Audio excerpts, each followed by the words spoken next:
G'day, guys, and welcome to the Thunder from Down Under podcast. I'm your host, Graham Solomon, and I've got a special guest in today, Ben Lovro. But before I cross to Ben and introduce Ben, if you're watching on Facebook, smash the like button, get involved, go to the YouTube channel, go to Graham Solomon Thunder from Down Under, and hit the subscribe button and the bell icon, because from this week onwards, we're going to 3 podcasts per week. So we're going to amp it up.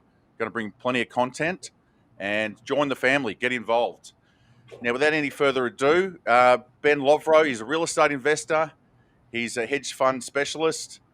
He is a culture creator, an entrepreneur, and he's a founder of Investor Syndicate, plus other things. So he's a very busy man. So I really appreciate it, Ben, for you taking the time out to jumping in and hanging out with us in the podcast. So thanks for your time. Graham, it's my pleasure, man. I appreciate the invite. Really excited to be here today. And Ben, you're doing a lot of stuff. You're very busy, but just want to sort of put it in reverse to slow down for a minute. And before we get into sort of what you're doing and everything, just go to sort of your backstory prior to real estate, how you got into real estate, the journey, and then sort of we'll get to where you are now. But yeah, if you just want to, share your backstory and how it all started for you. Yeah, absolutely. So growing up, I didn't have a family that was necessarily involved in the real estate space. I was a high school athlete and always really involved in sports. But when I came to, middle high school type of range, started running around with the wrong crowd, right? And we'll deep dive on my story here once we dig into the meat and potatoes with this interview. But just started making some poor decisions.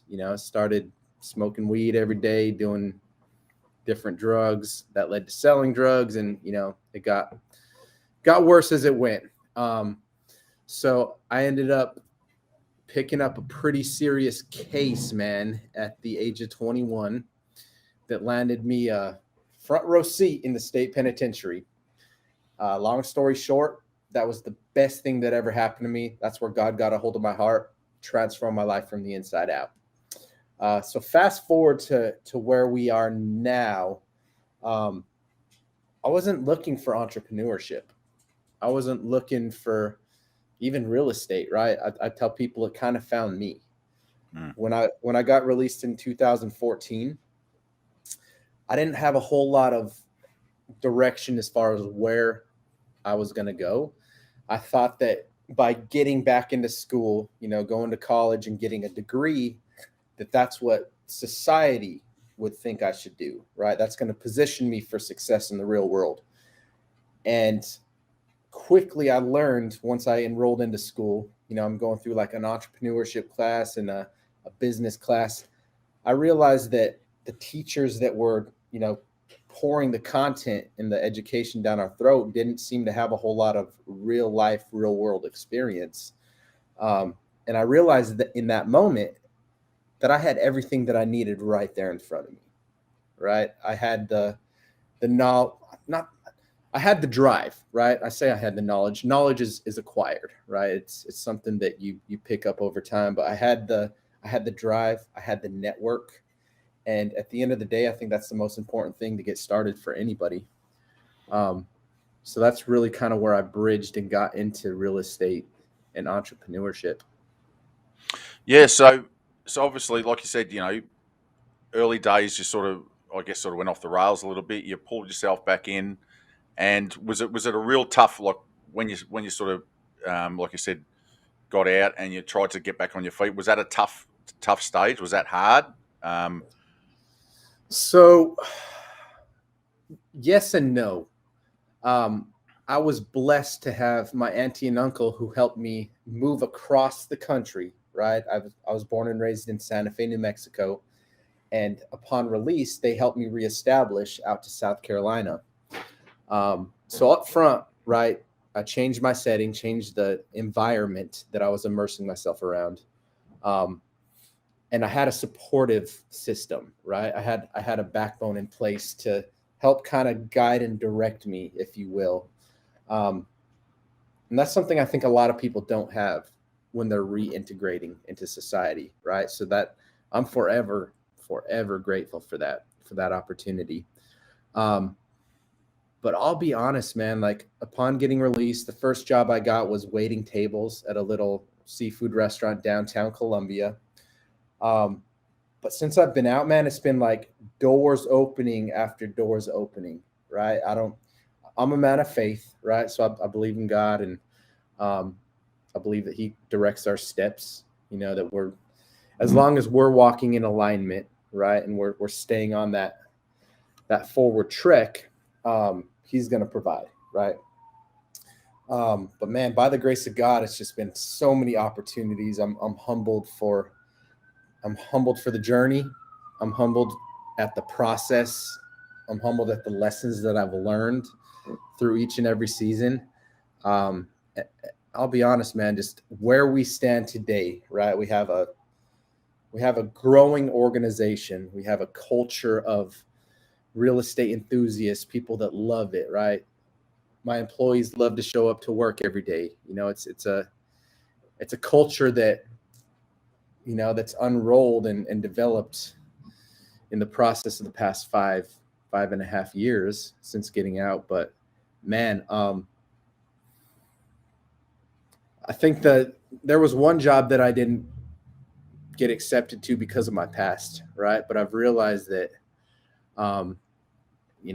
everything happens for a reason, right? And it's been humbling, man.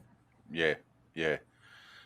And so we, like you just mentioned that you were waiting tables and that. So massive shift from where you were to where you are now, like being an entrepreneur, being a business leader, being a leader and an educator and all these things. Did it take a while to get up and running, or you just basically, like you said, you're a man of faith. You just followed. You just let it open up, and you just, I guess, what did you just work on yourself and say, right, I've just got to, just keep the faith and just keep moving forward, and things just open up, did it? Yeah. So I would say vision never comes out fully formed, right? Your vision, you have an idea of what you want to become or what you want to do, goals that you want to accomplish.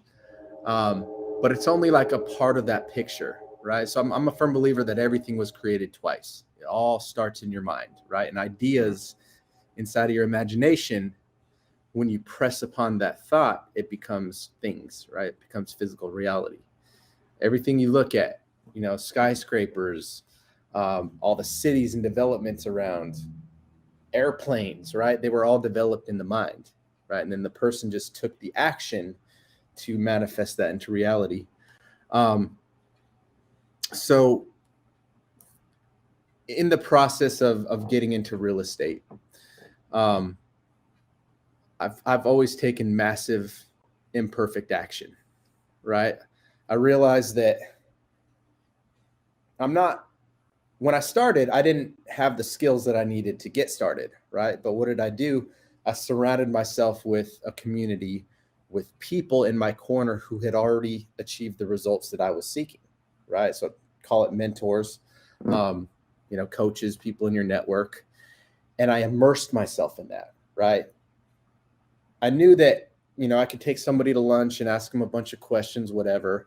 But if I wasn't doing the work, if I wasn't taking action, then I wasn't going to get any type of results, right? So I paid a lot of money for different online education courses and, Sean Terry's Wholesale to Freedom type of deal.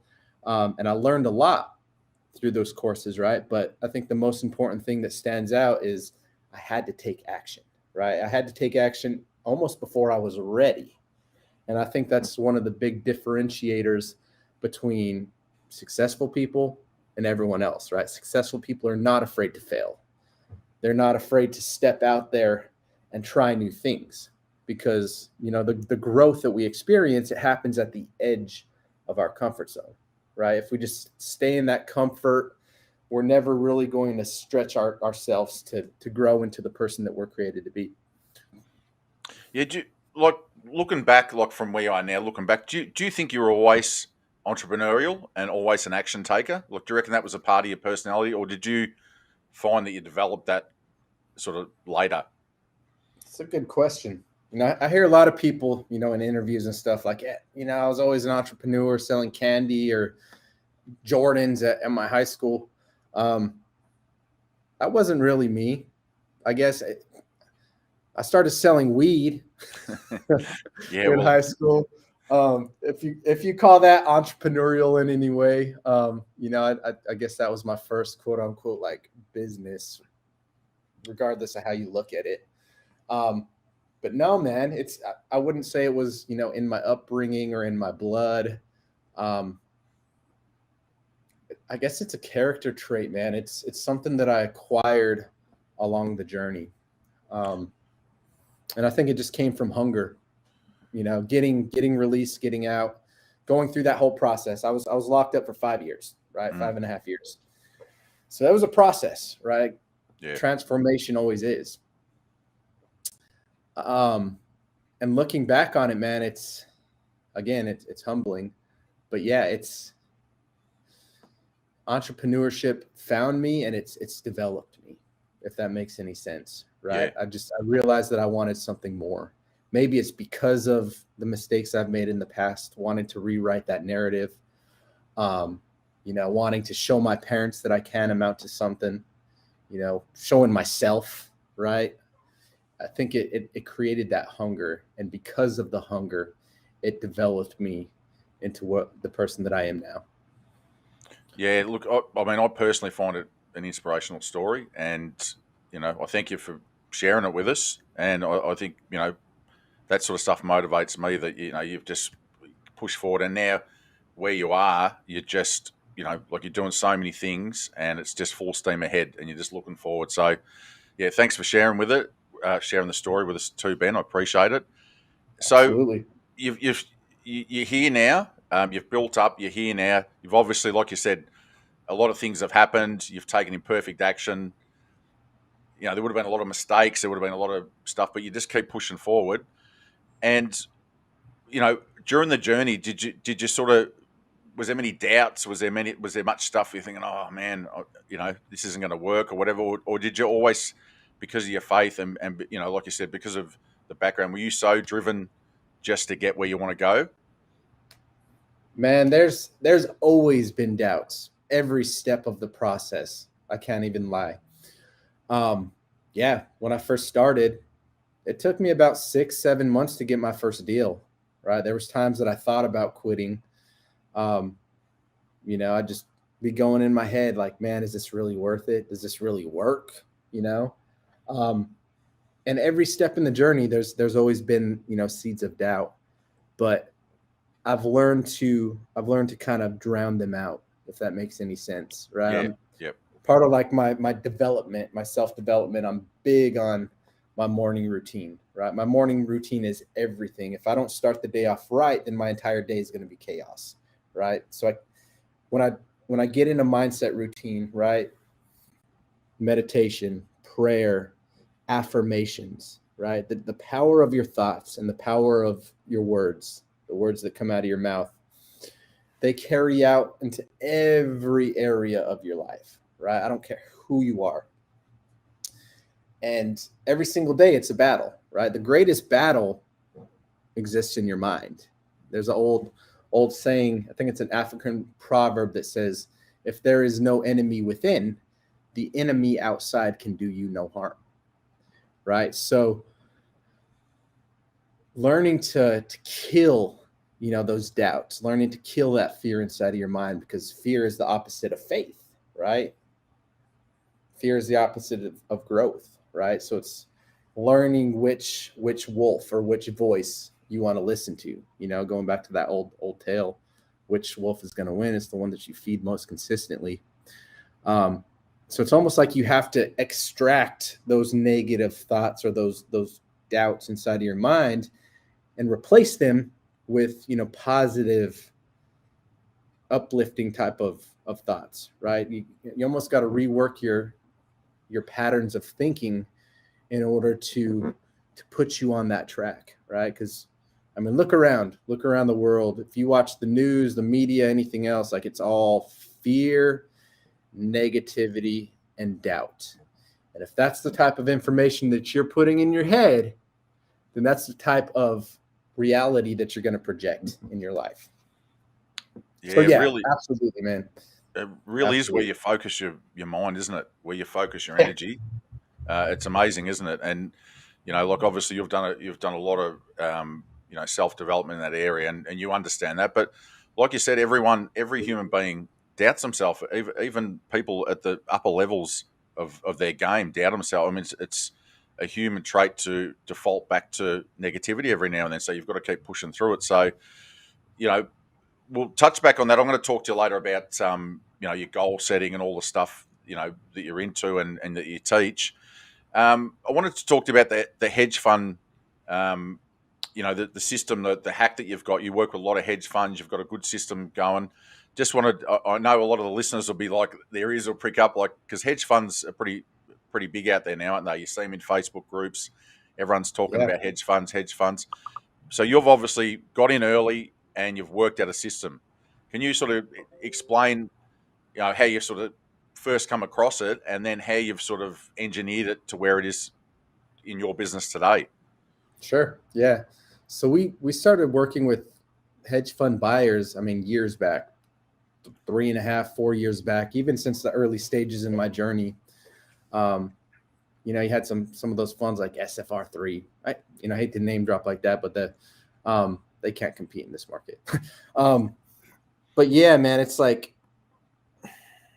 it's been happening for a long time. Talking about hedge funds, let's talk about like what it is, right? Hedge fund it's a private investment group, right? It's like a syndication where these hedge funds pool private investors' money. And instead of investing in the stock market like they traditionally have, or multifamily real estate, right, where they've been in that space for many years, they started branching into the single family real estate space, probably just over 10 years ago, right? But it was very subtle and very slow. Not a whole lot of people knew that they were there. They were slowly buying, putting together their systems, but they knew that, obviously real estate's one of the best vehicles for building wealth over time. So if you can park your money in assets in real estate, then you're getting the cash flow benefits and you're getting the future appreciation, right? I would say, 3 years ago, I started to realize, like, holy cow, some of these funds are starting to pick up. They're buying a lot of houses. If one fund buys, I don't know, 50 houses in my market this month, right? How many other markets is this happening? And then let's just layer COVID right on top of it. So they were slowly growing the amount of real estate that they're buying. And then COVID-19 happens, pandemic, shutdown, right? And I believe, this is all speculation, right? But I believe that accelerated the growth of these hedge funds coming into the market, right? It basically multiplied the speed and the amount of inventory that the hedge fund buyers were buying, right? So some of the greatest financial minds in the world, right? These hedge fund managers, they know something, right? So we all know we're coming into an inflationary scenario, right? Where we've printed so many US dollars over the past couple years, 18 months, right? With the COVID relief funding, stimulus checks, PPP loans, EIDL, like all types of just like bailout money getting handed out. And the smart people, the hedge funds, they're basically creating like a suction cup, a vacuum, and sucking that money out of the market to park into assets, right? To hedge, hence the word hedge fund, to hedge against inflation. That's what they're doing. Because when inflation comes, hard assets, commodities, real estate is the play. So that's kind of set the course of where we are now. That's why I believe these hedge funds have become so affluent in the market, is because they're hedging against inflation. Value of dollars going to crap. So COVID-19 happens, and basically it took the inevitable, right? So the hedge funds are buying houses. multiplied that and the market share that comes with it. So this is all speculation again, but this scary part is this. I see how many houses all these different institutional buyers, all these hedge funds are buying every single month, right? In any major metropolitan market and even the tertiary markets, the linear, medium-sized markets. I believe that in the next 10 years, majority of middle income housing, right, like affordable entry-level housing, is going to be mostly corporate owned, right? Because these hedge funds are buying hundreds and hundreds of properties across tons of different markets, right? So it's one of those things where we see it happening, right? It's going to happen with or without us. Scary as heck, right? Because you hate to see institutions control what, could be like the American dream, right? Buy a house and raise a family. And I'm not saying that's a thing of the past, but these hedge funds are coming for that market share, right? So as investors, right, as wholesalers, and again, we've, worked with hedge funds in the past. In the past, hedge funds have never been able to pay 100% ARV for houses, right? But again, because COVID happened, everything else, you got these big institutional buyers that are paying literally 100% market value for real estate in the target markets. So it's, as an entrepreneur, as an investor, we got to always be thinking ahead, right? Always begin with the end in mind. So what needs to be going through our head in this market, I believe, because I'm not saying traditional wholesaling is dying, but wholesaling as we know it looks very different than it has in the past, right? We're all fighting for the same inventory, right? Looking for the distressed discount houses is so much more difficult than it was even a year and a half ago, right? The market's so saturated, so many investors fighting for the same things. So it's like you gotta figure out how to pivot, right? How do I pivot? How do I see what's happening in the market and position myself where I can still execute, right? So take these big institutional, but it's very simple, right?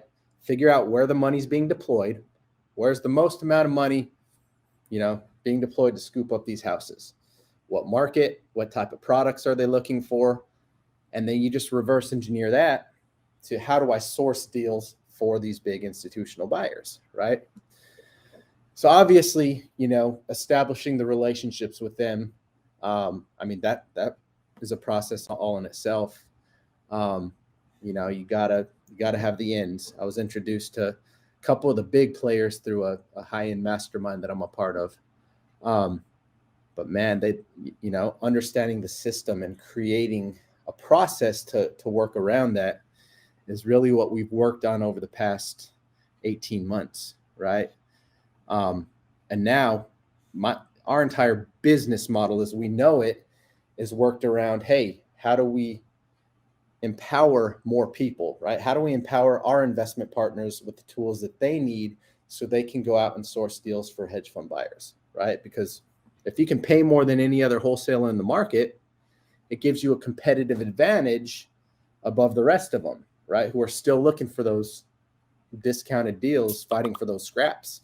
If you can look for a nicer product and offer the homeowner something that's real close to market value and still capture equity in that, then it's a win-win, right? So again, foundational principle, 7 habits of highly effective people, right? The simple principle, begin with the end in mind.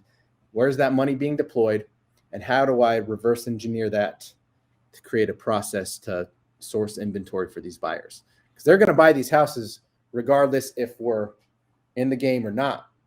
So I'm going to make sure that I'm building a foundation for my family, right? For the future of our network, our community, even our investment partners, right? Where we have something to stand on for the future. Because we're experiencing the largest separation of wealth in human history right now. Yeah, it's happening right absolutely. Yeah. Mate, we call them thunderbolts. You've hit us with a heap of thunderbolts in that little section there. Like, there's a lot. I'd recommend people to go back and watch that because the big thing, like you said, reverse engineer, to have the plan in place to start here and then work back. That's key number one.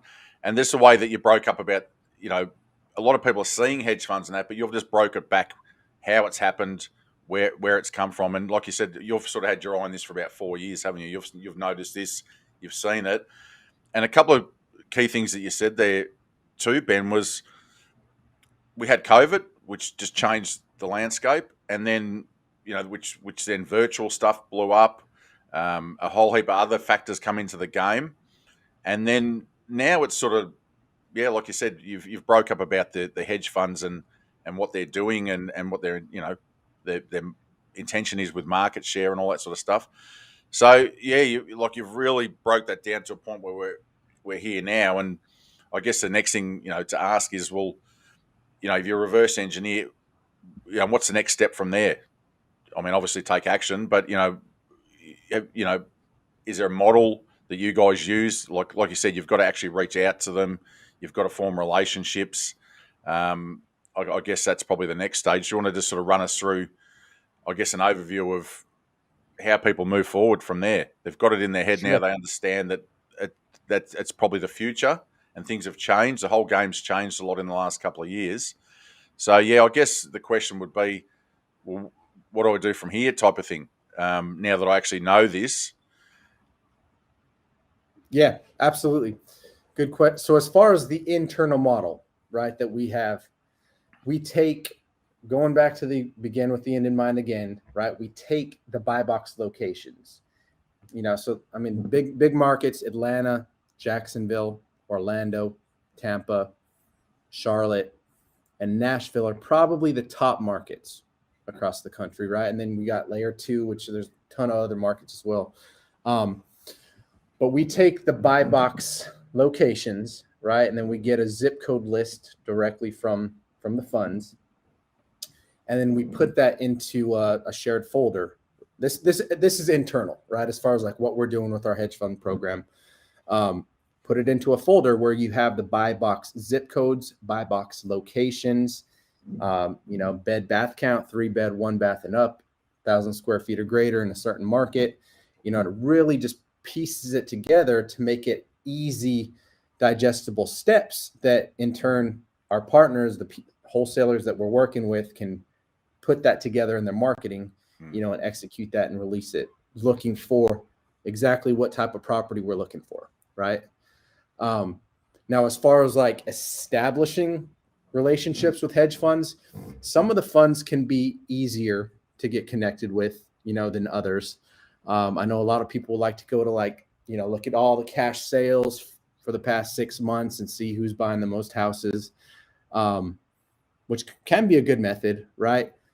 A lot of the bigger institutions come through like introduction, right? You can't just like fall into it and start selling to them. It's more, tight niche type of group where you have like an inner circle of people, investors that are vetted, that have been doing it for several years, that, you exchange contacts as you grow.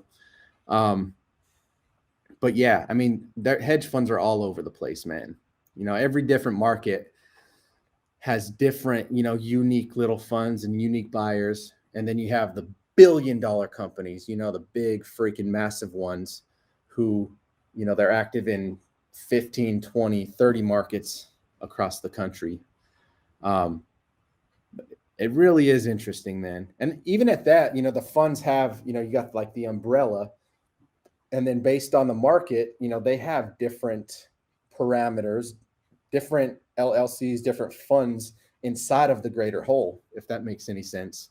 Again, we're talking billion-dollar companies that are making big moves. Like it's beyond me. It's crazy, but I don't see that model slowing down.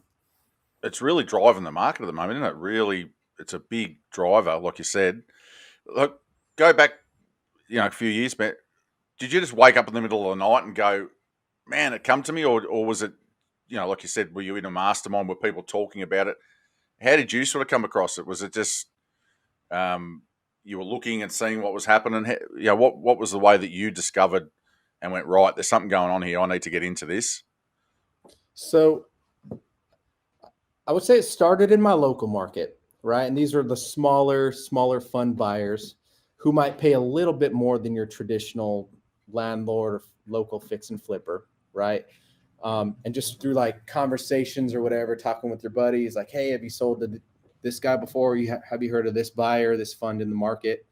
Where just, exchange of contact happened like that.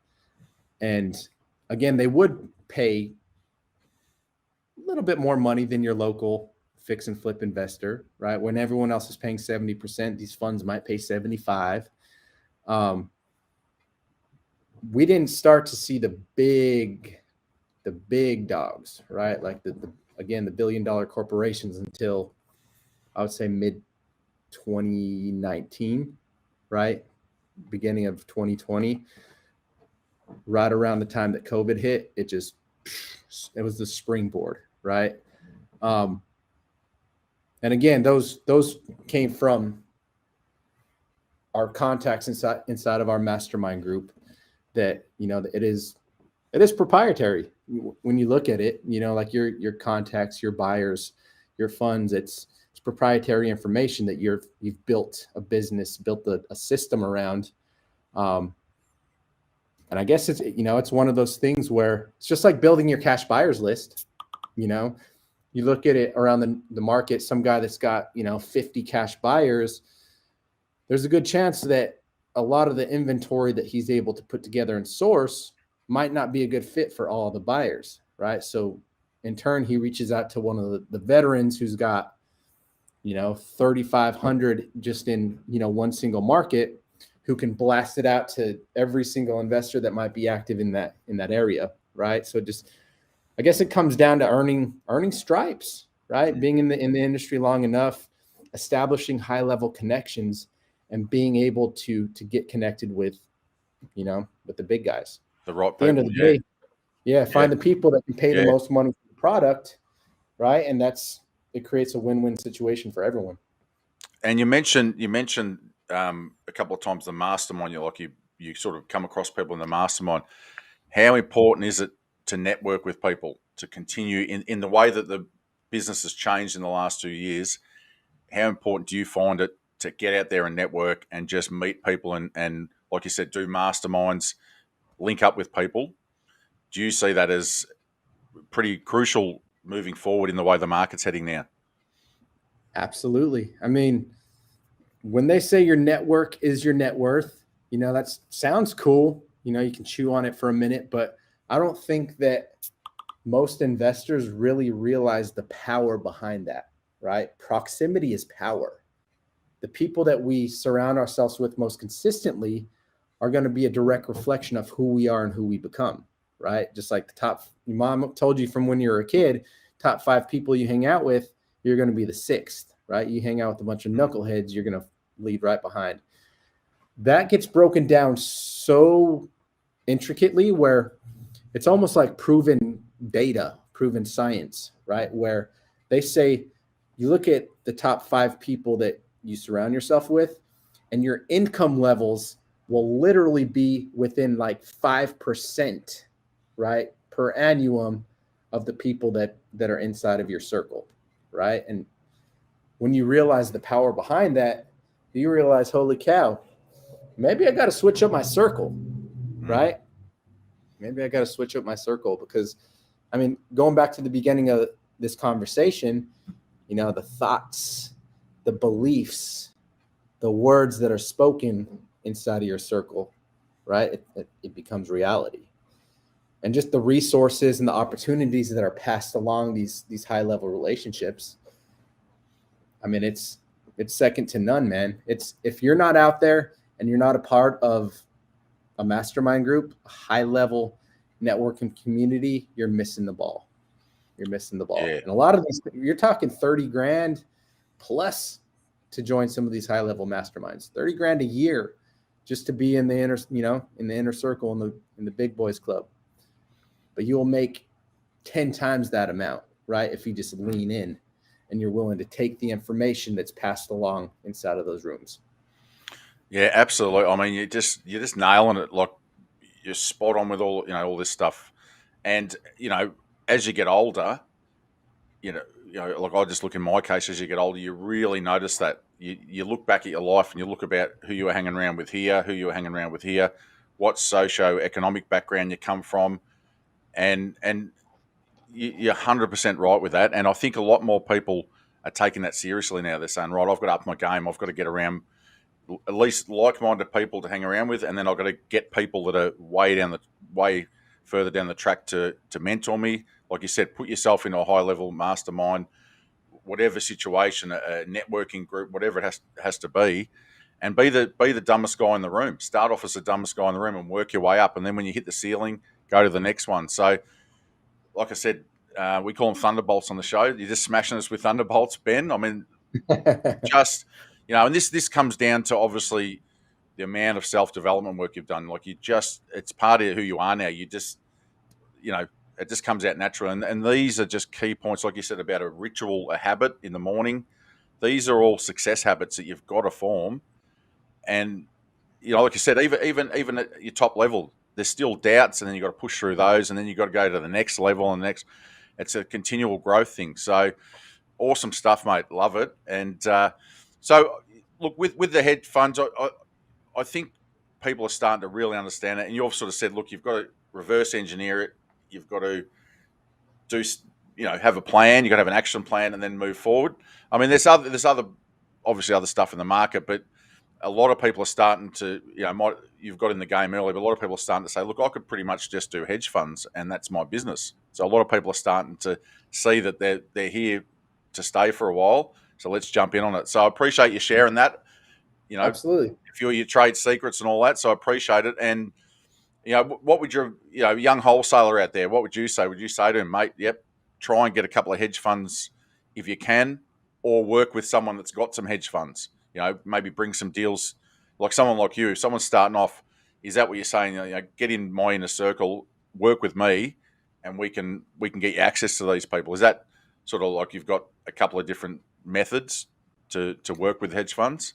Yeah, I mean, I would say that probably comes down to a person's personal thought or opinion of what they should do. But my belief, man, is a resounding partner up with somebody that's in the industry making big moves, right? You can try to undercut and, find one or two buyers here and there.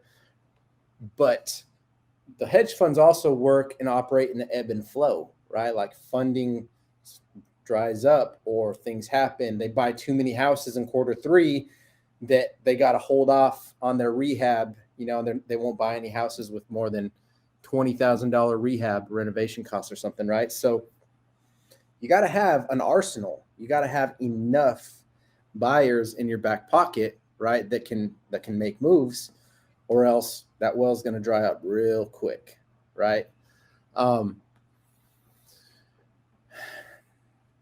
Good question, right? Again, that's a question that someone needs to ask inside of themselves. But I mean, new investors and seasoned investors, all the way together. I mean, we got some really high level investors that partner with us on deals, right? We got people that are consistently driving 3, 4, 5 deals a month, right? In good seasons. These are people that got their systems that are nailed down, right? But they see the value. And once you see how high some of the offer amounts come in with hedge fund buyers, right? It's hard. I mean, look at your traditional wholesale deal. You might make what, 7-10 grand is probably industry standard. I mean, when we're in busy season, right? And again, ebbs and flows, like summertime, all the way, I would say March until September, right? That's prime time. I mean, these funds are paying in some cases higher than after repair value, right? So in prime time season, I mean, you're talking splitting 30, 40, 60K assignments in some cases, right? You're not pulling those out as much in traditional wholesale deals. break down the margin, right? Let's say you wholesale the house for, so you got your contract at 65% and you lined up a buyer at 75%. You just made 10% of the spread, right? Say you got a contract at 65% and you lined up a buyer at 100%. That's 45% compared to 15, right? It's bananas, right? So even after like a profit split, a profit share, you're still making 3 times more on assignment deals than your traditional wholesale deal. It's a no-brainer. Yeah, that's where you can really, like you said, you can really team up and just get a team going and really churn it out. And the margins are bigger, so it's not like we're all going to share this little margin. It's a bigger margin. So you do. I mean, there's always strength in numbers. If you've got a bit of a team synergy going, you work with other people, and that's me.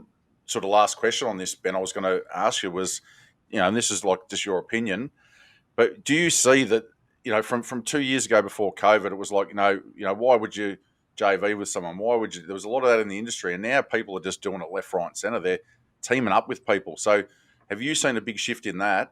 And do you think that's the way forward? 100%.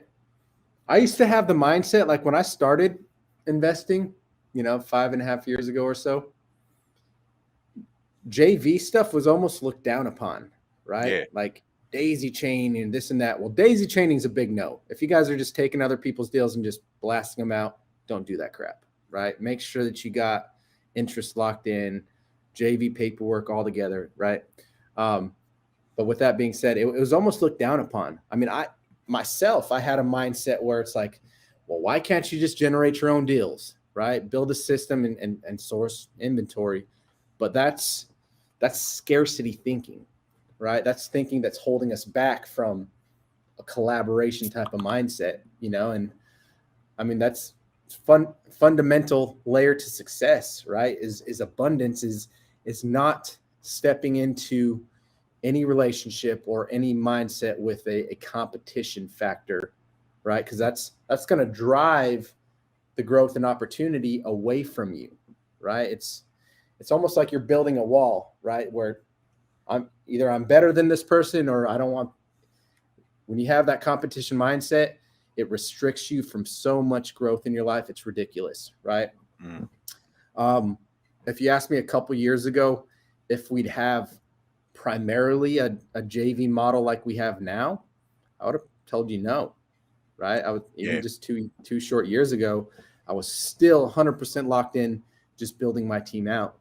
But the light bulb moment went off, when I saw how much money these hedge funds were paying for houses, but the light bulb went off early 2020, where it's like, holy cow, what if I can take my experience, my education, and help other investors, show them the roadmap, give them the process, give them the tools, break down the buy box locations.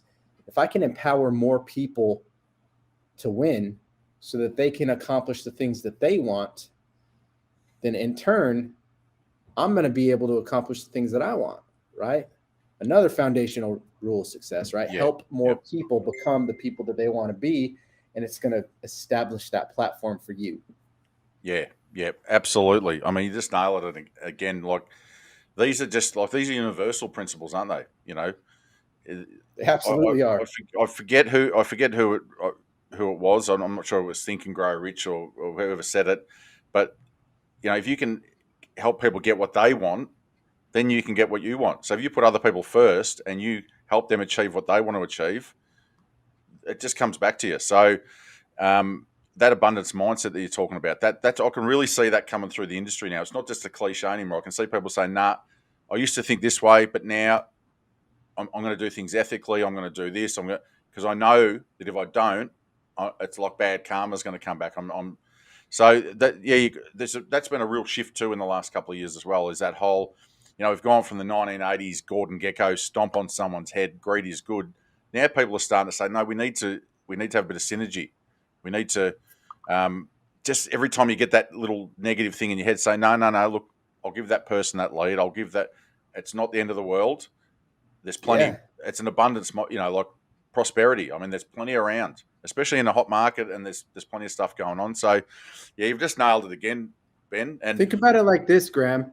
It's I don't know where I heard that. I think it was in one of my meditation practices, but it's very simple. If you're thirsty, give someone else something to drink, right? If you're hungry, go feed give someone else something to eat, right? Because you attract and you become what you are, right? And it's like Tony Robbins says, the secret to living is giving, right? But we get more through giving to other people than we ever would receiving, right? And it's the craziest thing, it even breaks down to like tithing or giving your finances, anything else. When you're giving with open hands, I don't know what it is, call it God, call it the universe, but it somehow manifests more abundance, more opportunities back into your fold, right?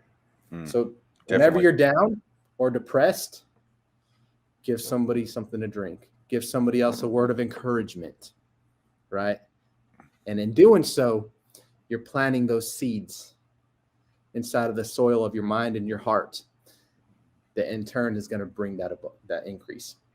Yeah, absolutely. Well said. And look, I had a heap of other stuff I wanted to talk to you about, but we really got caught on it. But that's the, like I said, the thunderbolts, the gold nuggets. I just want to quickly talk to you about the other things that you're doing. Like, you're obviously doing a bit of education. You're a culture creator, so you're trying to change some cultures and beliefs in people's heads. So you're teaching people about that, and we're not, educating people, empowering people, I guess. You've got the investor syndicate. You've got a few other things on the go. Do you want to just, basically just let us know what that's all about? Because it's about the abundance mindset and the stuff that you've just been talking about. You're trying to project that into your businesses and that now, aren't you? So you're trying to set stuff up where people come in and can learn that and change their mindset, I guess. So do you want to just give us, a brief sort of breakdown of those couple of things that you're doing? Absolutely. Yeah. So our baby, the thing that I've been spending a lot of time on over the past couple of months, because I'll be honest, at this point, the real estate side, the dispositions where we're sending the hedge fund, my wife and Sarah and the rest of our team run 90% of that vessel, right? They send deals out every single day that they know the process. And it's finally given me breathing room where I can step out and create a community, create a course that it's been on my heart for years and years, but I never had the foundation in place that I could step away most of my time from the real estate side, right, to build the community that's still based on the real estate, right? So with that being said, we launched the Investor Syndicate with the goal to empower entrepreneurs and investors with the tools that they need to win. That simple. And what it is, it's an inner circle community. It's an inner circle community where people come into the fold, and we have a bunch of different educational courses on real estate, but we also have cryptocurrency, right? So I'm big on blockchain technology. I believe that we're going to start to see a major shift to the digital assets type of realm. So it's a big focus of us as well, right? But we also have the real estate education. So we're in process of putting together the investing modules, right? We call it the Wholesalers Playbook. The cryptocurrency space is already developed, right? I saw that as a huge need that's in there. All that to say, the training vault is stacked with just different investing, wealth building strategies. We have the vault and we have the inner circle, two core pillars, right? The vault is the training area. That's where people can learn the information, right? Step A through Z, how to get started, this, and that. And then the inner circle, I believe, is truly where the magic happens. And that's where investors from across the nation, across the globe can come together and collaborate, right? We're sharing strategies, sharing investing ideas. Our team's watching some different crypto plays, right? So you make a nice little wholesale check and can park it in a newer project that hasn't hit the mainstream markets yet, right? But there's a lot of development with the team behind that. I mean, you're talking multiple increases with that, right? Where Albert Einstein said that compound interest was the eighth wonder of the world, right? Just understanding the power of compound interest. I think that crypto blockchain technology might be the ninth. We've never seen anything like it ever, right? It's basically just a super technical, more advanced accounting system than we've ever seen before, right? But it's going to change everything. Yeah. But anyways, Investor Syndicate is it's our space where people can become a member of the community. You know, we have a lot of ownership behind that. You know, got some apparel and t-shirts printed. Yep. We're going to launch our first mastermind and conference within the next year, once we build up, right? But we're still in the early growth stages, getting people inside of the fold. And it's just a community to come together, man. Yeah. So you really broke that up quite simply. You've got your nuts and bolts, the mechanics of how you actually do stuff. You know, look, you said if it's a wholesaling one, it goes to the mechanics. But over here, you've got the mastermind. You're building a mastermind pretty much, aren't you, over the other side? A network where people can come in and network. And, you know, for anyone that hasn't ever been to a mastermind, especially a high-level one where there's some really creative thinkers, you get in and your mind just blows up, doesn't it? You're just the ideas, and people come in and say, well, have you thought of this? And it's amazing. So you're trying to create that over here because you need that. You need that mindset shift. You need all that stuff to then be able to go back and put the stuff into action. Because if you've just got the tools to do it and you haven't got the mindset, a lot of people, that's where people drop short, isn't it? They drop short because they haven't got the support, the network, and the mindset to push through a lot of the obstacles and a lot of the things that come up. So now that's awesome. I've actually brought it up on the screen. I've got your Facebook group in there, and I really, you know, I recommend that you go to Ben's Facebook group because he's got some videos in there that are about exactly what he's talked about today, cutting edge stuff. Go and watch them and join his Facebook group because the content he puts out is amazing. I had a joke with him. He's very polished. He was writing on his bench top with a texter and with a different. And I'm just like, man, I'm jealous. I'm jealous of you because you're just polished. So we had a bit of a joke about that. But the whole thing is, you know, you're a professional. You don't do things by half. So I advise people to go in there. And then I've also got on the Investor Syndicate up on the screen. So check that out as well. I'm a big believer too. Exactly what Ben's saying. You've got to hang out with people that are like-minded, and you've got to get with people that are creative thinkers, that are ahead of the game, that have already climbed the mountain. So Ben's doing all that. Ben's saying, look, I know this to be real.